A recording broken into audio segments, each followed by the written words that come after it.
Hora de conversar com Mônica Bergamo, o Itamaraty. O Itamaraty fez um trabalho digno de aplausos, né? No início do conflito em Gaza, quando trouxe rapidamente brasileiros de volta para casa, numa ação muitíssimo eficiente, mas o Ministério não conseguiu manter o ritmo. Por mil motivos, não estou responsabilizando ninguém aqui, mas o fato é que os brasileiros não estão mais voltando para casa desde o início da tensão, e a Mônica vai relatar exatamente os bastidores dessa questão aí dentro do Itamaraty, com a dificuldade de trazer os brasileiros de volta para casa. Conta pra gente, Mônica, bom dia. Olha, Megali, é porque a gente vê nessa situação as desigualdades do mundo, né? Quer dizer, os brasileiros que estavam em Israel conseguiram sair rapidamente. O Brasil mandou todos os aviões que foram necessários para lá, para trazer todos os que quiseram voltar, inclusive de outros países, né, Megali, em segurança. Agora, Gaza, os brasileiros que estão em Gaza simplesmente estão presos lá dentro. Israel não deixa sair. O Egito não autoriza a passagem pela fronteira. São 3 semanas. E a situação está começando a ficar meio desesperadora, o Megali, pelos relatos que a gente recebe. O embaixador do Brasil na Palestina, o Alessandro Candeias, quer dizer, o que acontece? O Brasil mandou um avião para lá, o avião está no Cairo, está esperando por esses brasileiros, a hora que saírem, vem todos para o Brasil. Então não tem nenhuma responsabilidade que a gente possa dar ao Itamaraty por isso, porque tudo que podia ser feito foi feito. Os brasileiros foram tirados do norte de Gaza, Israel mandou todo mundo sair de lá porque ia bombardear e invadir. Eles foram para o sul, Israel bombardeou o sul de Gaza também. Não tem diferença, mas também tem bombardeio no sul de Gaza. E eles não conseguem autorização para sair, pura e simplesmente. Aquela fronteira ela é administrada por Israel e Egito, não é só pelo Egito, e não há autorização para a passagem de ninguém por essa fronteira. Os brasileiros não conseguem passar por essa fronteira. O que o embaixador do Brasil na Palestina, o Alessandro Candeias, está dizendo, o Megali? Que os brasileiros têm que ser autorizados a sair o mais rápido possível pelas partes envolvidas, porque as perspectivas, segundo ele, são de rápida degradação das condições de vida e segurança. Israel está entrando por terra pelo norte, o norte e sul são muito próximos, né, Megali? Dá para ir a pé, são 40 quilômetros, isso é o que tem gente que anda e corre isso por dia, né?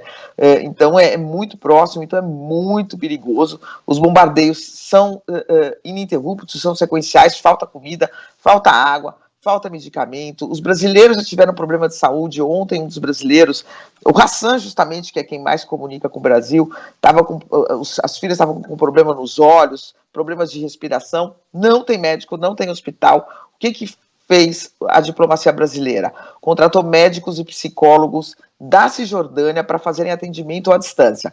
Teve um determinado momento meio desesperador no fim de semana em que todas as conexões de internet foram cortadas. Então não existia mais como fazer consulta à distância com médico, nem com psicólogo, mas agora elas foram retomadas. Então há muitos, você pode imaginar, Megali, se a gente aqui fica ansioso só de ler essas notícias e de ver essas imagens terríveis da guerra, você imagina quem está lá. Então os problemas mentais são muitos, ansiedade, desespero, há um tratamento psicológico à distância também, além de consultas médicas para questões físicas. O embaixador disse que essa questão está sendo tratada no nível máximo. Lula com o presidente de Israel e com o presidente do Egito, o chanceler brasileiro com os chanceleres dos respectivos países, o Celso Amorim, que é assessor especial do Lula, com os assessores especiais dos presidentes dos respectivos países, e até agora simplesmente há uma negativa, né? O embaixador aqui está dizendo que a espera é muito longa, é preocupante, que há uma luta para que os brasileiros não sejam afetados pela catástrofe humanitária que assola Gaza, palavras dele, estão alugando casas, os brasileiros não estão em abrigos, né, e eles estão conseguindo proteger os brasileiros de bombardeios porque eles têm as informações sobre os brasileiros são compartilhadas com Israel, então, para que pelo menos ali onde estão os brasileiros não caia nenhuma bomba, né, ele diz que se conseguiram enviar recursos para que se possa comprar algum tipo de alimento, água é muito escassa, né, mas conseguiram também um pouco de água, e é isso, essa é a situação desesperadora, Megali, e a gente ainda pode considerar que são privilegiados, né, Megali, porque estão sob a proteção do governo brasileiro, que é um governo que consegue dialogar com os dois lados do conflito, né, Então estão com uma super proteção da diplomacia, a diplomacia atenta, mandando recursos, mandando dinheiro, providenciando casa, o próprio Lula conversando com os brasileiros lá, o próprio Lula tentando interferir para eles saírem. Você consegue imaginar a situação dos demais palestinos nesse pedaço de inferno, né, que virou a faixa de Gaza, Megali. Agora, não custaria abrir um corredor humanitário que seja para mulheres, idosos e crianças, já que o risco é que passe combatentes, passem terroristas, pelo menos para esse recorte da população, mulheres, crianças, até 12 anos, vai? E idosos, Sim, né? Para pelo menos você conseguir garantir que uma parte dos civis daquela região tenha o direito a algum tipo de proteção, tenha o direito a buscar alguma outra realidade. Aquilo vai se tornar um inferno logo mais. Suprimentos não, já entrarem, é, né, já é. Megali? Bom, já é no dia a Pelo dia, né, relato, Mônica? Já é no dia a dia, mas olha, o céu é o limite, ou melhor, o inferno é o limite para aquilo para o que aquilo pode se tornar com uma incursão terrestre que parece inevitável. Pois é, Megali, agora é assim, a gente falando com os brasileiros e vendo, e o embaixador dando esse relato desesperado, a gente vê o desespero. E, de novo, repetindo, quer dizer, é um grupo que a gente pode considerar, entre 1 milhão de aspas, privilegiado, né? Porque conseguiu, com a ajuda, a diplomacia providenciou motorista, tem um motorista contratado, uma pessoa de lá, do local, né? O histórico ali da diplomacia em Gaza é curioso, né? Porque eu estava conversando outro dia com o embaixador Candeias e ele falou que são 40 palestinos que vivem, brasileiros, pessoas de origem da nossa nacionalidade que vivem em Gaza.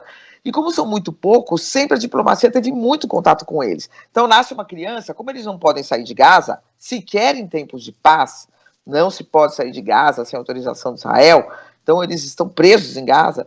Então a diplomacia brasileira vai até Gaza em tempos de paz para fazer o registro civil das crianças, para providenciar algum tipo de documento, para ver se consegue autorização para a entrada de familiares deles, para a saída deles para visitar o Brasil e voltar, que é muito raro porque não existe dinheiro, não existe recurso. Então, ele falou, existe um contato muito, muito, muito próximo em tempos de paz. Quando veio a guerra, quer dizer, a diplomacia conseguiu rapidamente se comunicar e organizar esses brasileiros. Dos 40, teve muito vai e vem, né, Megali? A gente viu que primeiro foram 30 pessoas que se inscreveram para sair, depois muitos desistiram, com a esperança de que a guerra seria curta e eles poderiam ficar onde eles querem ficar, que é a terra deles. E agora, de novo, subiu para 34 pessoas, Megali. Muita gente querendo sair.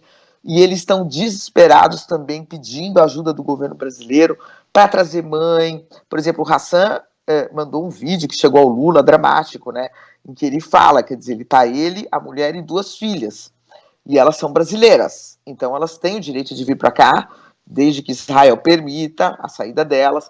E ele também, porque ele é casado com elas, tem nacionalidade brasileira, com ela, com a mulher dele. Bom, e ele está desesperado porque ele falou, minha mãe não tem como sair, porque ela não tem cidadania brasileira.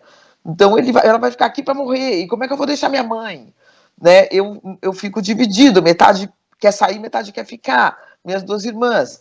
E aí ele falou, o próprio Lula ligou para os brasileiros lá, falou com ele, falou com o embaixador, vamos tentar trazer também esses familiares, se for possível, porque se para os brasileiros que têm o direito de sair, eles não conseguem sair, você imagina para quem não tem a cidadania brasileira. É uma dificuldade a mais, mas que o governo brasileiro está disposto a comprar, a tentar trazer também essas pessoas, né, Megali? E Que é muito dramático. Os ouvintes estão lembrando aqui sobre a fronteira com o Egito, ali na cidade de Rafa. Era grande expectativa a saída por lá, né? Pela fronteira com o Egito. O posicionamento do Egito tem sido até aqui o da não abertura, sem uma grande perspectiva de que isso de fato aconteça. Argumentos utilizados pelo governo do Egito, de que já há um número grande de refugiados que se abrigaram no Egito, temor de que passem homens integrantes do Hamas. E tem um aspecto importante aí. O atual presidente do Egito, Al-Sisi, está em plena campanha eleitoral. A eleição no Egito, aliás, para o 3º mandato dele, porque ele mudou a legislação do país para conseguir um 3º mandato e tal, entre os dias 10 e 12 de dezembro. Imagina o cara em plena campanha eleitoral, abre essa passagem, acontece alguma coisa e ele eventualmente perde essa eleição, enfim, né? Tem essa coisa eleitoral, e até conversei com o professor Leonardo Trevisan para saber dele o quanto as pressões externas pesariam mais do que as pressões internas do Egito, do seu eleitorado, inclusive. E ele falou, é uma questão aí, né? Saber o quanto as pressões internas podem fazer com que ele simplesmente não abra até essa eleição, né? Isso pesa. Mas isso pesa, mas Sheila, só para a gente deixar bem claro, porque diplomatas brasileiros me explicaram, não é que o Egito só não quer, Israel também não quer, vamos dar responsabilidade a quem tem responsabilidade. Ele falou, aquela fronteira, como ali também na região do Egito ali atuam grupos terroristas, então é uma região de segurança compartilhada. Nada acontece se as duas partes não estão de acordo. Então Israel não deixa sair também. Não é só que o Egito não deixa entrar. Nenhum dos dois, na verdade, por diferentes razões, está deixando aquela fronteira ser aberta. Aquilo é compartilhado. Então não é assim, o Lula falou com o presidente do Egito não quer, e não, tem uma participação de Israel também que não deixa sair por razões ali, alegadas razões de segurança. Então tem essas duas questões, você imagina a dificuldade. Agora, eles mandam filmes, Megali, Sheila, Carla, isso que é super aflitivo da gente ver, que mostra que eles estão do lado da fronteira, do ladinho, sabe? Eles conseguem ver o ponto de passagem e não conseguem sair de lá. E olham para o céu e vem um bombardeio implacável, né? Ninguém está seguro lá. Então, você imagina a situação psicológica de você saber que você pode morrer sob escombros daqui a pouco, né? É muito, muito, muito dramático. E, repetindo, eles estão numa situação que a gente pode considerar de privilegiada. Vocês lembram quando a gente entrevistou o porta-voz do Exército de Israel aqui, que ele falou, é fácil chegar no sul, né? São 40 quilômetros, e eu contrapus isso a ele, né? Quer dizer, é fácil. Ele falou, os brasileiros são a prova disso. Aí eu contrapus a ele, quer dizer, os brasileiros estão sob proteção de um governo, né? Do governo do Brasil. Eles são brasileiros, e o governo do Brasil entrou em contato com Israel para Israel não bombardear os veículos por onde eles que estava transportando esses brasileiros. Quer dizer, imagine, quem mora lá não está sob proteção alguma, não existe esse negócio de avisar antes para bombardear depois, né? Simplesmente pelos relatos não existe, são civis mesmo que estão sendo bombardeados. Então, a gente pode considerar que os civis brasileiros estão ainda numa condição, com muitas e muitas e muitas aspas, uma condição privilegiada, porque estão com esse suporte de um governo, né, que manda recurso, que tenta interferir por eles. Mônica, beijão pra você, boa semana, até amanhã. Até amanhã.